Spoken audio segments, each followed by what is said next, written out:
like the Irrital. For sure. We'll see though if they want to utilize that or if they want to switch it up. Technically, Wanwan is also one of his signature picks back in the day. It hasn't really made an appearance here in MPL Indonesia Season 13 because it's a bit risky, especially up against Bruno. It will bully you. I know this matchup.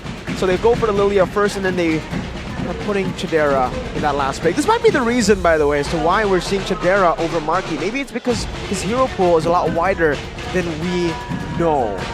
He hasn't shown a lot of picks, but he has shown an Irithel, a very wild pick, to say the least. Right. For Geek, they still hide the gold lane. They're going for the Lilia. Like I said, against this kind of close-range team, especially against the Fredrin. Now with the Xborg on top of the Lilia, it's going to be a lot of shreds, poke damage from far away. But alterego, they want to go for that decisive play. They do not want to let Geek Fam poke at them. It's going to be the Valentina and the Lapu Lapu in the hands of Pai. Now that's some terrifying backline dive potential. And the thing is, because they picked up something like the Lilia for their mid laner, it complements their dive-in playstyle, right? They don't necessarily have to be too worried about that backline if it was, let's say, a Vexana or maybe even a Novaria. But with the Lilia, there's a little bit more flexibility and there's also a complementary way to support the damage that they want to go for. But of course, Alter Ego with the Lapu Lapu, they're trying to negate that with crowd control. Now, Geek with the last pick, there it is. The safer pick, not the best pick, but it's carry for Chidera. The best pick in this situation. Yes. With the Brody, the Claude banned out. The Bruno will have a good time at farming, by the way, to get to that mid-game power spike. So, for Geek Fam, they need to hold on or win the other side of the map. Put Chidera in this weak side. Don't care about him until he gets his items. My real question right here is the early game.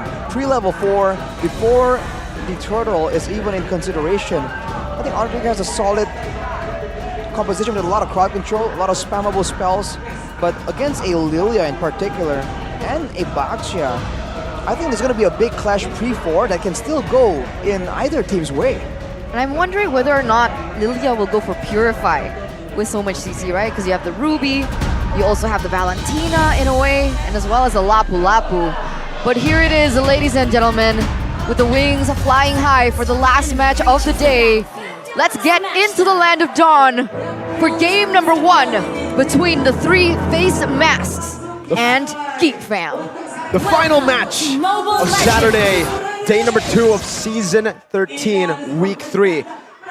Can Alter Ego prevail or will Geek Fam get themselves out of the red zone? Well, in the mid lane, you can see the amount of damage that this combo can bring. We saw the Arlet always playing with a strong mid lane. It was the Vexana in the previous match.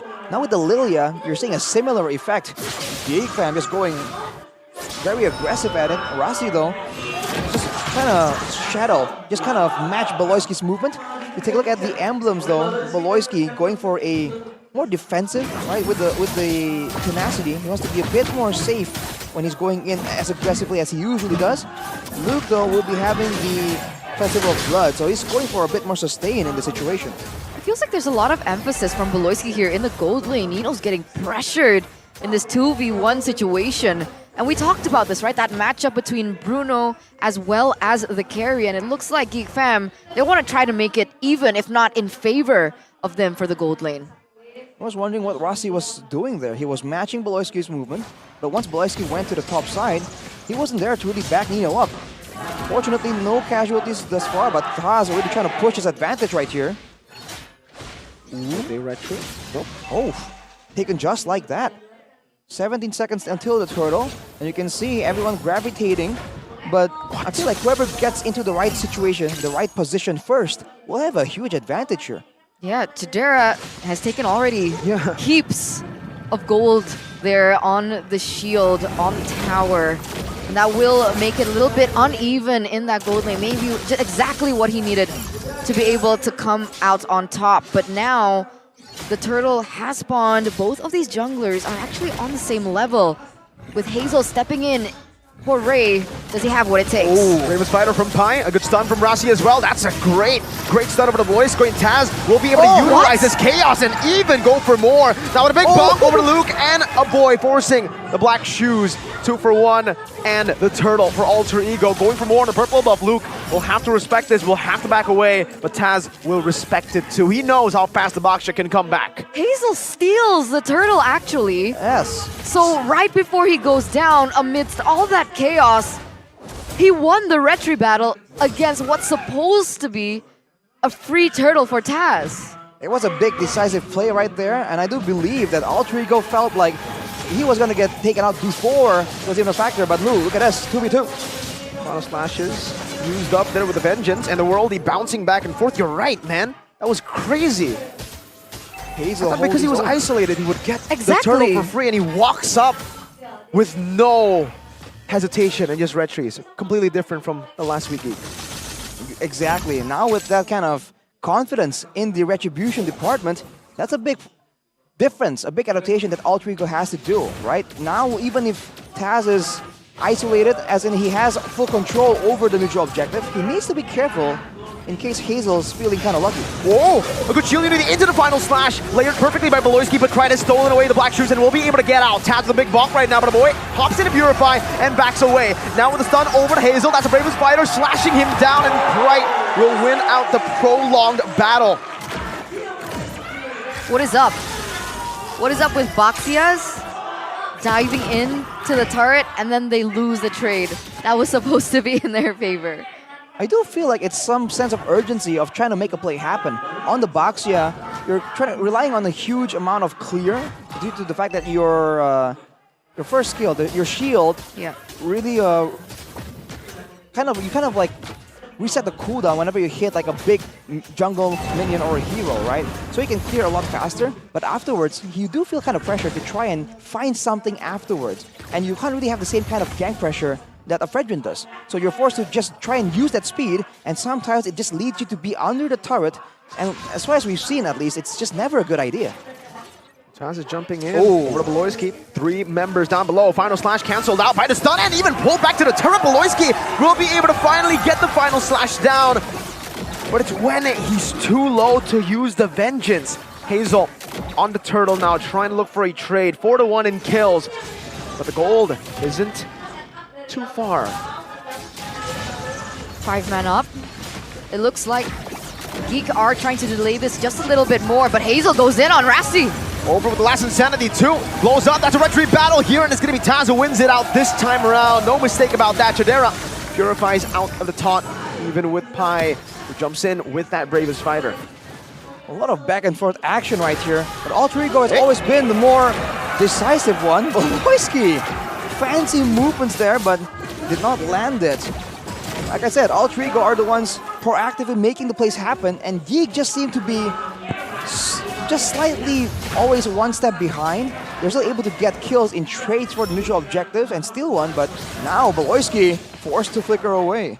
Yeah, looks like Alter Ego, they understand the difference in the gold lane, right? Right now, Chidera is leading in gold, so they want to make it 3 winning lanes. And what do? They try to find a rotation on it. They try to find a gank on it. But with him already rotating up, he's not going to get it. As a 1v1 fight between both of the EXP laners does ensue. Doesn't amount to anything just yet. That's the kind of lane you expect coming in from Pi going up against Luke. Both playmakers, both aggressive. It's only a matter of the trio mid lane right now, right? If you look at the gold earlier, alter ego is actually behind on the side lanes, but in the mid lane, jungle and roam, that's where they have their gold advantage. It's going to be a high mobility, roam-heavy style that really stifles the movement of Hazel on the Baksha even. Yeah, and it's starting to show. But here, he's rolling down in the bottom lane. Defensive Bravest Fighter, he actually goes back in. Whoa! Anti-CC out of the final slash, flickers out the last Insanity. Sear by! Woo! That's why he earned the title, sir. Fancy plays from Pi. That means it's a 3-man gank attempt on the bot side that did not amount to anything. Alter Ego will be able to trade it back for a turret. As you can see, man, it's just speed and outplays happening all across the map. Good, I'm offended. Over to a boy, but he actually decides to fight it back. Has the black shoes to jump around. And Hazel is on that shield unity form, looking for more farm. Taz is ahead of Hazel for now. And they're on the turtle already. Super fast from Alter Ego. Right after popping a boy black shoe in the mid lane. Chidera is actually still trying to hold it down despite it getting resetted. Hazel there with the retreat. Shadera who wins it out. Taz retreat early, and now Beloyski is going to be balled down by Nino. Hazel looking for the shield unity as a boy places down. I'm offended! Over from Rossi. Bring him back, but the shield unity connects finally on Rossi. Locking him down for the last insanity to connect him Nino. Even though he's 3 hitting in the back, Luke is burning him down slowly but surely. Taz gets one last strike to pick up a killing spree. And in the back, it's a disaster for Geek Fam. Only Hazel left standing. It might be a wipeout. Beloyski respawning back in. Hazel, shield unity to get out. A 4-for-1 trade. Huge win for Alter Ego, the 3 face masks, as they did everything right in that team fight, right? Beloyski goes in on Krite though. It's a 1v1. Krite's low. Has the black shield. Gets back to full HP. It's a bait. It's a trap. A trap that leads into Taz. But it might be a double bait. It might be a double trap. No, it's not. It's the baitception from both these teams. But man, Alter Ego, they're looking to really ignore the neutral objective. They go for it, but they have no issue letting go of it if Geek Fam are using all these ultimates to try and secure the retribution. Once it happens, they just keep going, and without enough escapes now, they're going for another fight though. Over to Nino, sliding tackle. Luke with a flicker last insanity. They are split around. Alter Ego are playing this really well. Nino is going to be able to go and kite around Luke's last insanity. Hazel jukes away from Pi. Good maneuvers to go towards that bottom lane turret, but now with no XP lane, they'll be forced back. 2,700 gold lead already now for Alter Ego, and in the previous team fight, Pi was doing so much work in the backline as well. Rossi being able to utilize his CC to create things a little bit more safer for Nino to kite through. The way that all 5 members are playing these team fights have been impressive. And it feels like Geek Fam, they're the ones that are scattered in these team fights. They're the ones that don't seem like they're on the same page in a way. Because Luke's whole idea is to try and get Nino, right? They're trying to barrel down and pinch him against the wall. But unfortunately, Alter Ego comes in from the side, not from behind Nino. And because of that, they're just constantly worrying about a big I'm offended play or a bravest fighter play. Now we're back to the same Lord Den scenario, and I think you can really expect Alter Ego to go for a big fight first before going for something like a 50-50. They know they don't have to. But even now, Taz is a level ahead, and let's hope the junglers are going to be able to get this time. Wow. Bravest fighter poke. We don't see that a lot.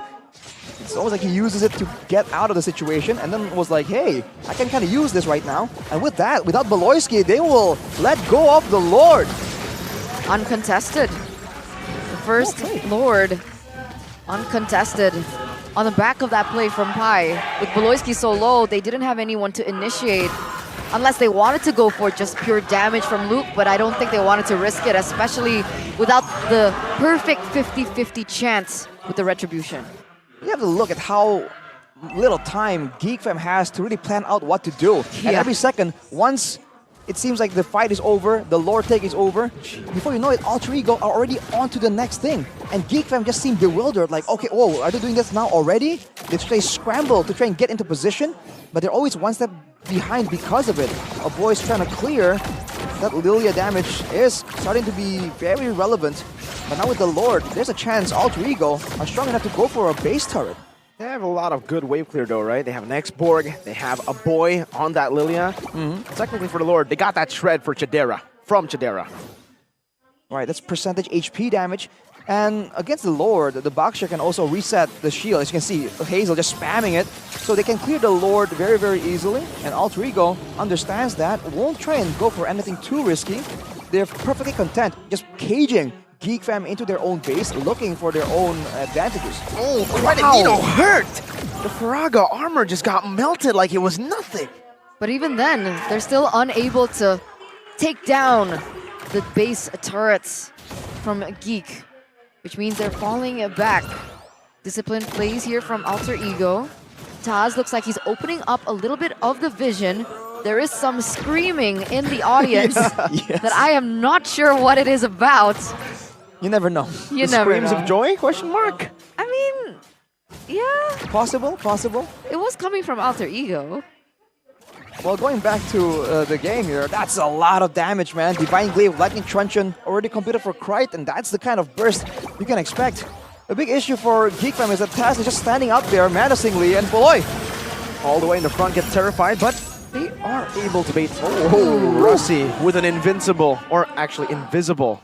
I'm offended. That wasn't too invincible.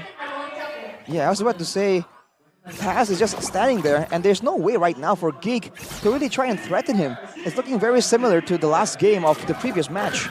Here's a player's gold by Ube's gold though. Nino so far ahead of everyone else. 9K? Oh man. 1.5K above the second highest, which is Krite. Chidera is all the way down there at 7K. So Geek Fam has a lot of farming to do if they want to equalize. And look at the positioning. Alterego, they know that they have the mobility and escapes. They don't need to just move as 5. They put 1 on top, 3 in the middle, 1 on the bottom. It's the same good old 1-3-1 rotation from Alterego. Despite all that effort coming in from Beloyski in the early game to help Chidera out in that 1v1, is still, in the end, it's still Nino leading in terms of gold. And the problem is, now he's already behind, and being on a carry, he doesn't have that much range either. And with so much CC from Alter Ego, with only 1 Purify, it doesn't look like it's easy, but Engage onto Rossi. Luke in the back already. Last insanity not connecting. Meanwhile, Pi with the Bravest Spider takes him all low. Nino with the flicker forward and the big bong now onto Beloyski. The suppress and the damage from Nino. My goodness. the infamous Nino flicker. We finally get to see that again, and this is a free Lord again for the 3 face masks. We gotta give a shout out to Pi though. Yes. He deleted the HP bars of 3 members from Geek Fam before anything even happens. We know why. Looking at the Hunter Strike, Malefic War, What? and Sea Halberd. No wonder. He's just relying on the natural shielding and the regen coming in from his emblems to really beat that tanky member. Aside from that, he's just going all in on the damage. And Geek Fam, they're just too focused on Krite, focused on Nino. They thought like, okay, we can tank some Lapu Lapu damage. They thought wrong. Is this a common build for Lapu Lapu? No. No, I don't think so. Usually it's a Hunter Strike, and then for the most part, just tankiness. Pi is just pushing the advantage, knowing that his team is ahead, that he can get away with it. He goes for it. And now with the Lord in Tau, seems like Alterego are going for a 3-wave push. 15 minutes in, it seems like it's still possible, but now Geek Fam, they're the ones defending, and Alter Ego are the ones who have to get creative about the invade. With Pi going full damage, can they really find an opening with that? The boys clear is just too good, really. Woo. They were able to actually deny the 3-wave push just by clearing. They didn't even do anything too special. They just cleared better. It's going to be a very tough time for Alterego to use the Lord, because Geek, like I mentioned earlier, with the Lilia, with the X-Borg, with the Baxia, and the carry, all 4 of these heroes have aspects that make them so good at clearing the Lord itself. Later on though, I feel like if you're talking about an opening to really crack open the base, they have to like match the waves, right? Gather Geek Fam together, and then go for a big play. But at this point, I don't think they want to risk it just yet. It feels a little risky though, For sure. right? I mean, if Rossi is going defense, then maybe they can rely on Rossi, but can they rely on Pi to look for an opening that we're usually accustomed to seeing with that build? See, I think it depends on what you mean by opening, right? If he An initiation. Right, so Pi, even though he is quote-unquote full damage, he can still initiate by landing the big stuns, the big skills. Afterwards, though, he won't be able to survive for very long. So if he does want to go for it, Alterego as a whole needs to understand that it's going to be a small window, and they have to go all in and go for more of a burst kind of deal, not a full-on long-term team fight. Because considering this is Chidera not at full items yet as well, right? So when he gets to that point, he should be dealing enough damage that Pi coming in is like an instant disappearance. This is what's the disadvantage of having a attack speed shred-based marksman. Even at full items, there's still a bit of time that's required for you to shred someone down. Compared to something like a Bruno that has crit damage, you chunk down HP bars, especially once heroes who build full damage like Pi's Lapu Lapu right here, a lot faster than a carry. So there'll still be a window of opportunity It's only whether or not alterego can capitalize fast enough. Whoa, what was that? That was an I'm offended. Another invisible one for Rasi, unfortunately. Only getting the Natalia, but Beloyski gets Grite, forcing the Black Shoe Taz. Two-man taunt. Pi still waiting to go for the initiation now with the conceal. All right, oof, Rasi moving aggressive forward with the conceal again. I really thought that like Rasi got the play, but Beloyski kind of splinched it somehow. The interaction was kind of caught me off guard. And now it's back to the same situation, but alterego, they have a base turret, so they're playing it very disciplinedly, and they're not allowing the Lilia, the X-Borg from Geek Fam to really get that kind of poke damage before the real big fight. And that's really severely limiting the possibility of Geek Fam to come out on top on these fights. So we're gonna need a triple B miracle, right? The ones that we usually see when Geek Fam are in a pinch, when Geek Fam are behind. It's usually on the back foot of a big play coming in from Beloyski. Rasi. Box up, final slash not connecting. The taunt does though. And now they're looking to shred Taz down. He is very, very low. Hazel, very hasty there. The Black Shoe popped in by a boy, and alterego are able to disengage really well. But Geek Fam are holding on. Final slash on the Grite. Now the burst down as well. Has the Black Shoes and gets out barely. Rasi looking for the opening once again into the bush. And Geek Fam, they do not want to go for anything too crazy. By the way, look at how they've managed to wave up top, Geek Fam. They set up for a bit of a push, and even though it looks like it was going to be a hard push, the fact that alterego has empowered waves earlier, with the base tower taken down. Oh wait, Pi is going to talk to them. Oh, I'm offended into the back. Beloyski now jumping also onto Nino, who still has a flicker, doesn't use it just yet, has a rose gold meteor and does so much damage back to a boy. Grite flickers forward to claim the unstoppable up against a boy, and Pi comes back to the team fight. Luke has the mortality pop, now the Faraga armor too, and one last shot from Grite. It's a double kill, 3 members taken down. They want to look for the end right here, right now. Hazel, the only one left standing, was still able to get that buff up. But with this, with Chajera, will he be able to clear enough and on time with 5 members and knocking down, waiting for their demise? I'm offended, over. And there you go, that's a taunt coming down. Taz still trying to distract Chajera as he does a lot of damage, but Pi, my goodness! That burst from the full damage. Lapu is too much for Geek Fam to handle. This is your winning moment presented by Samsung Galaxy A555 5G, and it still ends up with alterego winning game 1. I'm done with utility, Pi says. Let me go for the damage. It's time for me to have a little fun, he says. Not wanting to be an enabler, he wants to take matters into his own hands. That final fight, man, I can barely believe it right now. They sent Pi up, and Geek Fam saw like, okay, we have a 5v4, then